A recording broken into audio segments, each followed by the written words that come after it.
Hello everybody and welcome back to another video. This video will be about the 2021 elections.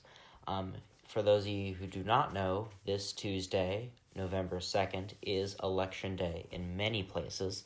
There are many local ballot measures, state measures, a congressional race, 2 major governor races, and just other races across the nation. They're all important, so please do your research, pay attention. And if you decide to, go vote. I will be covering the major races, specifically New Jersey and Virginia, as well as some of the other races. Let's get right into it. First, I'm going to start with the New York mayoral race. So it is between Brooklyn Borough President Eric Adams and Curtis Sliwa, who is a head of the Guardian Angels in New York. New York is a very, very Democratic city. Sliwa is very appealing. He posts a lot of videos of him, trying to improve people's lives. He's famous for his red beret. That being said, despite the fact that he's quite charismatic, New York City is such a Democratic city that I really expect Adams to win, and probably by a landslide margin. Even after Bill de Blasio, who both among Democrats and Republicans, is very much not well liked. So that's New York. All the kind of drama with New York was really in the primary, where everything was close. There was a lot of tension. It was the ranked choice voting. There was Andrew Yang. There was Wiley. There were a lot of different candidates. But really after this race has calmed down, and people are expecting a Eric Adams win. Now on to Boston and Buffalo. So why Buffalo? Byron Brown, who is the longtime incumbent mayor of Buffalo, he's an African-American mayor, lost in the primary to Democratic Socialist India Walton. There was a very big surprise upset, was likely caused by just general excitement around the Democratic Socialist candidate. Yes, he was very close. Around the Democratic Socialist candidate and, lack of moderates or establishment Democrats turning out in the primary. That being said, Byron Brown is running as a write-in, and polls are showing that he is potentially in the lead. You kind of have the Democrats split on this one, a decent amount endorsing India Walton, and some endorsing Byron Brown as well.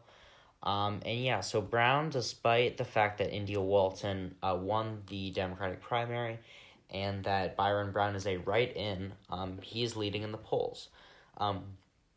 We will see if he wins, but this is kind of similar to a lot of other elections we've been seeing this year, where it's kind of your classic Democratic fight between more establishment members like Brown and more progressive or socialist members like Walton. Thus far, the kind of establishment wing has been winning this year. We saw that in Ohio with Nina Turner, who lost to a moderate, where she came back in the final weeks. But this is another race to pay attention to, not necessarily because the governor or the mayor of Buffalo is a high-profile position, just because there's implications for what happens nationally with the kind of split in the Democratic Party. Next, on to the kind of main election. And it's not New Jersey, it's Virginia. The Virginia governor race is going to determine so much of the next 2 years. Obviously, the Democratic candidate is Terry McAuliffe. He defeated a lot of progressive candidates, McClellan, Fairfax, Carter, and Carol Foy. He's the former governor, so he has experience as governor. And then on the Republican side, we have Glenn Youngkin, who wasn't even initially running, but defeated Amanda Chase, who's a very pro-Trump candidate, some other conservatives. Youngkin is not necessarily conservative, not necessarily moderate. That being said, he's walked the line throughout the primary season and through the general election season. Polling as of now is so incredibly close, with Youngkin just taking the lead in the final couple days in the poll. This is just the polling averages. You really have polls going back and forth. Before, quite recently, we knew it was going to be close, but the majority of polls showed McAuliffe winning 3, 6, 4, 5 points, but recently Youngkin has been winning in the polls, and obviously we know from past elections that polls do not necessarily tell us who's going to win, but this election is within the margin of error, and as of right now, Glenn Youngkin has taken the lead. Youngkin certainly has the momentum. He is an exciting candidate for people in Virginia. He is not kind of the Trump wing of the Republican Party. He's also not really the Rhino, Lisa Murkowski wing. He's definitely, as he's running in a state that voted for Joe Biden by just over 10%, he's kind of a model for how Republicans should run in 2022, walking the line between Trump and anti-Trump, especially in a state like Virginia. So Youngkin, we will see. I will say the main issue that has kind of come to be in this election is schools. Critical race theory, mass mandates, virtual schools, keeping schools open. Somewhat similar stuff to what we saw in the recall in California, but very, very different, especially in, I'll show you this one county, Loudoun County. There's been a lot of, if you've been keeping up with the news, you probably heard about all the Loudoun County school board meetings, a lot of angry parents, even Democrats who are now, fired up for Youngkin. But, given that the president's approval rating nationally is just keeps getting lower and lower, right now only 43% of the nation approves of the president. And, I think he even has a lower approval rating in the state of Virginia. I don't know specifically, but I believe it's, there's an 11-point spread between disapprove and approve, and obviously disapprove is in the lead, just because the Biden agenda is kind of stalled, and there's not a lot of excitement, and there's a lot of, fear among centrists or among Republicans, among independents, certainly. But that being said, we really don't know with this election. In my last video, I said, this is a state that's just gotten bluer and bluer. You've got a moderate candidate running against kind of a no-name. Terry McAuliffe, I expect, would have won. But now, with all the momentum, with the approval rating, with polling that's come out, with the issues in the state, with all that considered, if you were to ask me right now, I would put Virginia as tilt red. And kind of how this election goes is kind of how I'll expect 2022 to go. For those of you who do not know, the average loss of seats for a incumbent's party in their first midterms is 29 seats. So basically, we're kind of starting at 29 and counting up and seeing just how far this number goes. If Glenn Youngkin wins in the state of Virginia, which voted, for Tim Kaine, Democrats flipped 3 House seats in 2018, kept them all in 2020. If Glenn Youngkin were to win, I say that number goes from 29 to probably 39, 40. If Youngkin wins by maybe 3, even 5%, that number could go even higher. If somehow in New Jersey, which we'll talk about next, the Republicans win, that could foreshadow a maybe 50, 60 seat loss, similar to Obama's 2010 loss for Democrats across the nation. So, this race is very important. A lot of money's gone into this race. Something like $56 million total, probably even more, has got into just this Virginia governor's race. But it is so important. The path for Youngkin is he needs to improve on these margins in D.C. suburbs, improve on margins in Richmond suburbs and in Virginia Beach, and get great turnout from rural counties. For McAuliffe, he needs to kind of emulate the Biden strategy in Virginia, do well in suburbs. if McAuliffe wins, he will not win by 10%. He'll probably win by less than, 1%, maybe less than 3%. We'll see if Republicans in the state, if McAuliffe is the apparent winner, challenge this and say the election was stolen.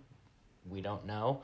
But, McAuliffe just needs to emulate the Biden strategy, get good turnout from college-educated areas like Northern Virginia, and hold ground in the suburbs. Moving on to New Jersey, and I won't spend as much time on New Jersey, just because this is likely going to be a Democratic win. Phil Murphy, incumbent, not so popular. Jack Ciattarelli, a moderate, kind of similar to Glenn Youngkin. This is maybe both of these candidates foreshadowing the kinds of candidates that will run in the midterms. But, polling's been pretty consistent that Phil Murphy will win. I don't think Phil Murphy is going. That being said, there's been a late surge for the Republican candidate just because Democrats nationally are getting less and less popular.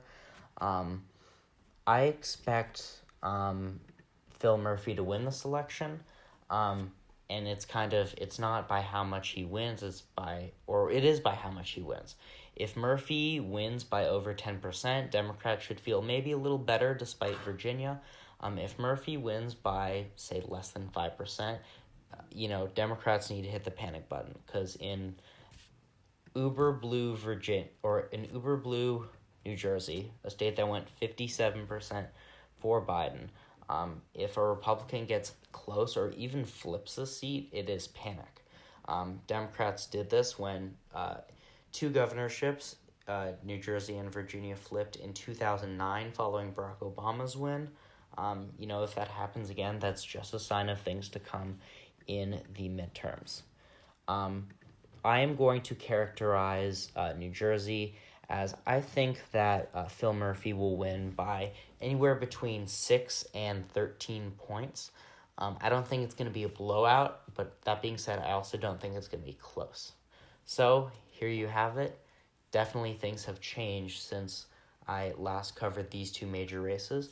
But these two are really indicators of what's going to happen in 2022, what kind of candidates will run, what kind of messaging will be used, which issues that either party will bring to the forefront. I should also add that either way in this election, in the lieutenant governor's election, we will be getting the first woman, person of color, lieutenant governor in the state of Virginia, with Winsome Sears, who's an African-American Republican running for lieutenant governor with the Republican Party, and Hala Ayala, who is a Afro-Latinx woman running for the Democratic Party.